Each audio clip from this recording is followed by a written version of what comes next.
Good morning সকলোকে মোৰ পেজৰ চেনেললৈ স্বাগতম।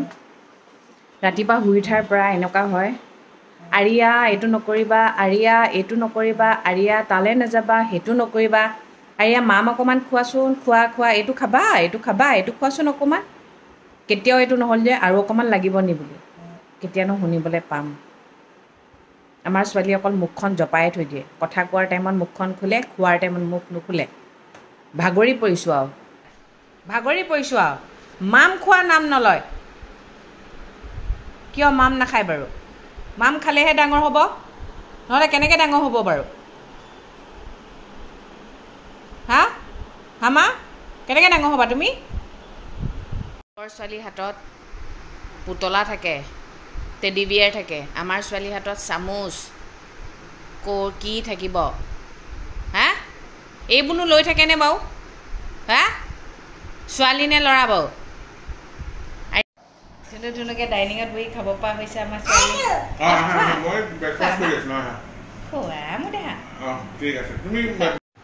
সকলো মানুহৰে জীৱনটো একেই নহয়। আজি মই এটা কুৱেশ্যন কৰিব বিচাৰিছোঁ। সেই কুৱেশ্যনটো প্ৰত্যেকগৰাকী বোৱাৰীৰ মনত আছে, আনকি মুখলৈকে আহে, কিন্তু কথাষাৰ বাহিৰ হৈ নাহে। আজি ময়ো সুধি চাওঁ, কিন্তু এই বুলি নাভাবিব মোৰ লগত হৈছে বুলি। আমাৰ মানুহবোৰৰ গাত মানৱীয়তা কেতিয়া থাকিব জানে? যদি আমি অকল নিজৰ মাজতে ব্যস্ত থাকোঁ, আমি অকল নিজৰ সুখটো বিচাৰোঁ, আনে কি কৰিছে আনৰ সুখৰ বিষয়ে একেবাৰে গুৰুত্ব নিদিওঁ, তেনেহ'লে আমাৰ গাত মানৱীয়তা নাই বুলি ভাবিম। আমি অকল মানুহবোৰে আনৰ চুগলি কৰিবৰ টাইমতহে মানুহ বিচাৰোঁ নেকি? মানুহ তেনেকুৱা, আনৰ বদনাম, আনৰ চুগলি, আনৰ ভাল দেখিব নোৱাৰা, কিন্তু তাৰ মাজতো কেতিয়াবাতো ভাবিব লাগিব ন, ভাল হওক বুলি। যদি আপুনি কেতিয়াবা আনৰ ভাল হোৱাটো বুলি ভাবিব পাৰিছে, তেনেহ'লে আপোনাৰ গাত এতিয়াও মানৱতা আছে বুলি ভাবি ল'ব। নহ'লে এনেকুৱা হৈছে, আপুনি যদি আনৰ অকণো ভাল কথা চিন্তাই কৰিব নোৱাৰে, তেনেহ'লে আপুনি এনেকুৱাই পৃথিৱীত স্বাৰ্থপৰ হৈ পৰিছে, আৰু ইমান স্বাৰ্থপৰ হোৱাটো ভাল কথা নহয়। কিন্তু মানুহৰ যেতিয়া মানুহৰ গাত মানৱীয়তা গুণটো থাকিবই লাগিব। তাৰ আগতে দেখাই লওঁ, আমাৰ ইয়াত গা ধুৱালোঁ, এতিয়া হ'ব আৰু। কেতিয়াবা মোৰ কথাবোৰ কওঁতে অকণমান বুজাব নোৱাৰিবও পাৰোঁ, তথাপিও আপোনালোকে বুজি পাইছে বুলি মই ভাবি লৈছোঁ। আৰু যদি ধৰক ক'ৰবাত কেতিয়াবা ভুল হয়, তেনেহ'লে শুধৰাই দিব বুলিও আশা ৰাখিছোঁ। আজি মোৰ কথাটো হৈছে, ছোৱালী এজনী যেতিয়া বিয়া হৈ আহে, বোৱাৰী হয়, শহু শাহুৰৰ ঘৰখনকতো নিজৰ ঘৰ বুলি ভাবি লয়। শহু শাহুৰৰ ঘৰখনকে নিজৰ ঘৰ বুলি ভাবি সেইখন ঘৰৰ লগতে আজীৱন থাকি সেইখন ঘৰতে মৃত্যুবৰণ কৰে। বোৱাৰী এজনীয়ে ঘৰখনৰ প্ৰতিটো মানুহকে নিজৰ কৰি লয়। নিজৰ কৰি লয় বুলি কেলৈ কৈছোঁ? বোৱাৰী এজনীয়ে প্ৰতিটো মানুহক কেয়াৰ লয়, কাক কি দিব লাগে, কাৰ কাৰণে কি কৰিব লাগে, হয়নে নহয়? কিন্তু সেই বোৱাৰীজনীক বাৰু সেই শহু শাহুৰৰ ঘৰৰ প্ৰতিজন মানুহে ভাল পায়নে? সঁচাই ভাল পায়নে? মই আকৌ কৈছোঁ, প্ৰতিজনী ছোৱালীৰে জীৱন কিন্তু একেই নহয়। কিছুমান ছোৱালীৰ জীৱন ইমান বেয়াকৈ গৈছে, শহুৰ শাহুৰৰ ঘৰ বুলি নামতহে পাইছে, কিন্তু জীৱনটোত দুখেই দুখ পাইছে। নিজৰ মাৰ ঘৰখনৰ পৰা আহি শহু শাহুৰৰ ঘৰত দুখেই দুখ পাইছে। বহুতেই কুৱেশ্যনটো কৰিব বিচাৰে, কিন্তু নকৰে কিয় জানেনে? এই কৈ দিম বেয়া পাব নেকি, যদি ভাল পাই আছে আকৌ যদি বেয়া পাই যায়। এজনী ছোৱালীয়ে যেতিয়া মাকক কুৱেশ্যন এটা কৰিব পাৰে, ঘৰৰ মানুহক কুৱেশ্যন কৰিব পাৰে, তেনেহ'লে বোৱাৰী এজনীয়ে কিয় নোৱাৰে? বোৱাৰীজনীৰ অন্তৰত বহুত কথা থাকি যায়। বোৱাৰীজনী চাবলৈ গ'লে নহয়, মানুহজনক যিমান কথা সুধিব পাৰে, বাকী মানুহক একো কথা সুধিব নোৱাৰে। নিজৰ মাজনীক যিমান কথা সুধিব পাৰে, নিজৰ মাকৰ ঘৰৰ ককায়েক ভায়েক বায়েকতকো সিমান কথা সুধিব নোৱাৰে। বহুত বোৱাৰীৰ জীৱন এনেকুৱা আছে, কাম কৰি থাকিলে ভাল, ঘৰৰ ভিতৰতে সোমাই থাকিলে ভাল, ষ্টাইল নকৰিলে ভাল, চাদৰ মেখেলা পিন্ধি থাকিলে ভাল, কিন্তু এদিন কাম নকৰিলেই 14 গোষ্ঠী উধাৰি দিয়ে। সেইখন ঘৰে সেই ছোৱালীজনীক ভাল পায় বুলি আপুনি ক'ব পাৰিবনে? তেওঁলোকে অকল স্বাৰ্থৰ কাৰণেই সেইজনীক বোৱাৰী বুলি কৈ থৈছে, কামবোৰ কৰিব লাগে। যদি কামবোৰ কৰিবৰ কাৰণেই লাগে তেনেহ'লে কাম কৰা মানুহজনীও ৰাখিব পাৰে। বোৱাৰীজনী এটা স্বীকৃতি দি এনেই দিখাবা কৰি কিয় লাভ, কি লাভ আছে হয় নাই কওকচোন? নিজৰ জীয়েকজনীক যদি শহু শাহুৰৰ ঘৰত বেয়া ব্যৱহাৰ কৰে তেনেহ'লে সেইজনী মাকে আকৌ পূৰা উধাটো খাই যাব, কিন্তু সেইখন ঘৰতে নিজৰ বোৱাৰীকক সেই একেখিনি ব্যৱহাৰে কৰি আছে। নিজৰটো নিজৰ সদায়, বোৱাৰীজনী লোকৰ যে, কিন্তু এইটো ভাবি নাচায় এই বোৱাৰীজনীও যে কাৰোবাৰ নিজৰ হয়। কিমান ছোৱালীৰ জীৱন, কিমান ছোৱালী বহুত কথা সুধিম বুলি ভাবিও নুসুধে, মুখৰ ভিতৰতে যেনেকৈ দিছে যি দিছে তেনেকেই হেপী হৈছে। বহুতেই কান্দি কান্দি চাগে কিমান তেনেকেই ভাত খাইছে।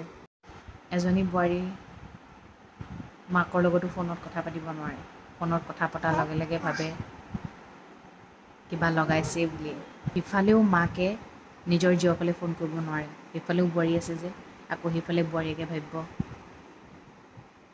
মাকে জীয়েকক কিবা লগাইছে বুলি।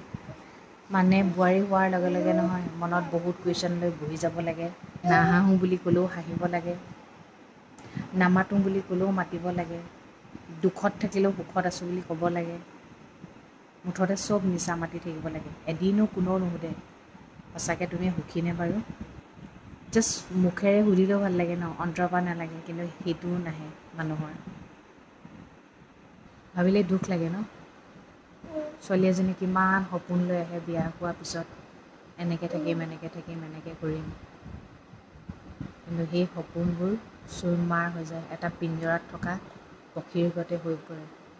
খাবলৈ ভাত, পিন্ধিবলৈ কাপোৰ, থাকিবলৈ ঘৰ পালেই যদি জীৱন হয় তেনেহ'লে নিজৰ ঘৰতো জীৱনটো কটাব পাৰিলেহেঁতেন, বিয়া নহ'লহেঁতেন ছোৱালীবোৰ। এটা ল'ৰাই যে ছোৱালীক যৌতুকত বস্তু বিচাৰে, ছোৱালীয়ে বিচাৰেনে বাৰু? যেতিয়া হাজবেণ্ডটোৱে ৱাইফক মাৰে, মাৰিব পাৰে, কিন্তু ৱাইফে সেই কথাটোকে ক'ব নোৱাৰে মোক মানুহজনে মাৰিছে বুলি। সেইটো যদি ক'লে তেনেহ'লে হৈ গ'ল আৰু হাংগামা। মানে নিজৰ পুতেকৰ দুখবোৰ কেতিয়াও নেদেখে, এজনী বোৱাৰীৰ দুখ যিমান দেখে। আচলতে ভগৱানে নহয় চবকে চব জেগাত নিদিয়ে, কিন্তু কিছুমানে লাকিলি ভাল পাই যায় আৰু মানুহ, শহু শাহু ভাল পায়, হাজবেণ্ড ভাল পায়। কিছুমানে এনেকুৱা হয় শাহুৰ ভাল হ'লে, শহু শাহু ভাল হ'লে বোৱাৰী বেয়া হয়, বোৱাৰী ভাল হ'লে শহু শাহু বেয়া হয়। মুঠতে ভগৱানে এইটোৱে কৈছে কোনে কাক মিলাব পাৰোঁ, ভালে বেয়াক মিলাব পৰা নাই, বেয়াই ভালক মিলাব পাৰে। মুঠতে এজনী বোৱাৰীয়ে কুৱেশ্যন কৰা মানে মৰিলে আৰু। আজিকালি মুছলিম মানুহে দুজনী তিনিজনী বিয়া পাতে, আজিকালি অসমীয়া মানুহ শাহুৱেকে বেছিকৈ কয়, কিবা ক'লে এৰি দে আৰু আনি ল'বি। মুঠতে এজনী বোৱাৰীয়ে যিমান দুখ কষ্ট পায় নহয়, এটা জোৱাইকে সিমান নাপায়। কিন্তু জোৱাই বুলি ক'লে মূৰৰ ওপৰত আৰু বোৱাৰী বুলি ক'লে ভৰিৰ তলত। যিমান ভাল কাম কৰিলোঁ বোৱাৰী গুণ শাহুৰ মুখত শুনিবলৈ কপাল লাগিব। আপুনি যদি অকল প্ৰশংসা কৰি থাকে শুনি থাকিবলৈ বৰ ভাল পাব, যদি আপুনি বেয়াটো দেখুৱাই দিয়ে বেয়া কৰিছে বুলি তেনেহ'লে আৰু আপোনাৰ নিস্তাৰ নাই। এয়াই বোৱাৰীৰ জীৱন। এই টপিকটোত কৈ আছিলোঁ নহয়, বোৱাৰী এজনীয়ে যেতিয়া মাত মাতে বেয়া হৈ যায়, যেতিয়া মাত নামাতে বোবা হৈ থাকে ভাল হৈ থাকে। আৰু এটা কথা কওঁ, কিছুমান বোৱাৰীয়ে যে কিছুমান ক্ষেত্ৰত বেয়া হ'ব লগা হৈ যায় পৰিস্থিতিত পৰি, কিমান সহ্য কৰিব, সহ্যৰো এটা সীমা থাকে।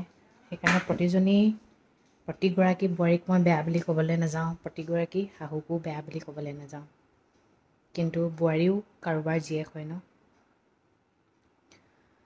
সেইটোৱে কওঁ, বিয়া হৈ অহাৰ পিছত ছোৱালীজনীৰ কাৰণে নহয়, সেই শহুৰৰ ঘৰখনেই শেষত গৈ বাচি থাকেগৈ, মাকৰ ঘৰখন নাথাকেগৈ। আৰু সেইখন ঘৰতো যেতিয়া কুৱেশ্যন কৰে তুমি নিজৰ বুলি ভাবিছানে, তেতিয়া কিন্তু বহুত দুখৰ কথা হয় ন। ৰাস্তা নাইকিয়া হৈ যায় আৰু কোনফালে যাব মানে।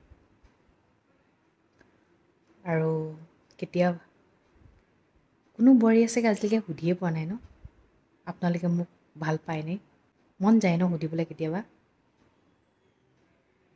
কিন্তু কেতিয়াবা এনেকুৱা লাগে নুসুধাটোৱে ভাল নেকি, এনেকেই ঠিকে আছে। মই জানো মোৰ শহুৰৰ ঘৰৰ মোক সকলোৱে ভাল পায়, কেনেবাকৈ যদি গম পাই যাওঁ কোনোবাই বেয়া পায় বুলি, তেতিয়া কিমান দুখ লাগিব ন। সেই দুখখিনিনো জানি বুজি কিয় লওঁ, নালাগে, যেনেকৈ আছে তেনেকেই ঠিক। কিন্তু সুধি চাব মন যায় ন, নুসুধাই ভাল। বেছি জানিলে বেয়া বুলি যে কয়, নজনাই ভাল। সেইটোৱে, মাত মাতিলে বেয়া, মাত নামাতিলে ভাল।